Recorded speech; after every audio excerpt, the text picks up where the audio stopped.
With the amount of space available for garden shrinking, wall garden units are becoming much more popular in the home garden, and like the one sitting here behind us, they're becoming much easier to install.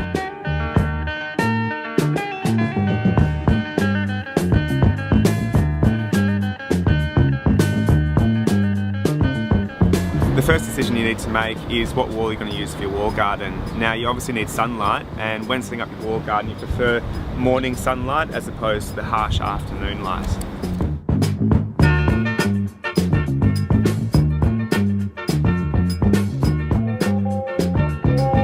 Now the idea of installing a wall garden has traditionally seemed quite a difficult one, but these days there's modular systems that make it much easier for the DIY project at home.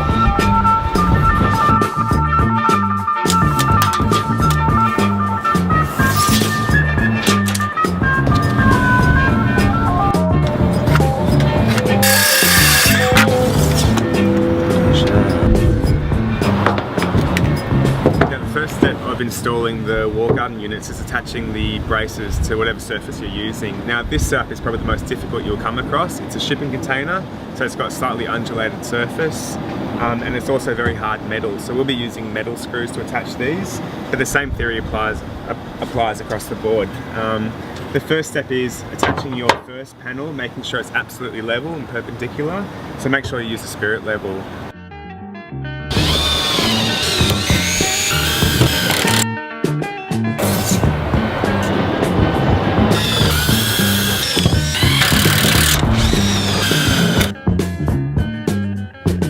Spacing between the boxes, from one box to the next, 25 centimeters is absolutely perfect, leaving a little gap for the foliage to grow up and then grow over.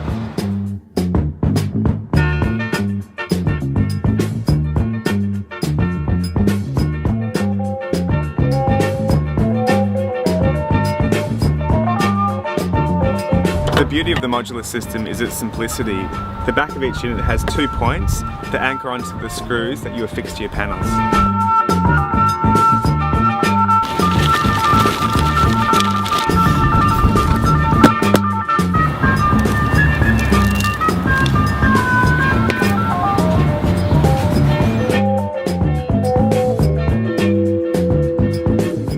Remember that when choosing your plants, choose the varieties that don't need a lot of root depth, so things like leafy greens and herbs will be absolutely perfect. And while it does look a little bit unimpressive at first, give it 1 or 2 months and that foliage will really start to grow out and drape over and cover those boxes and create a really impressive wall garden.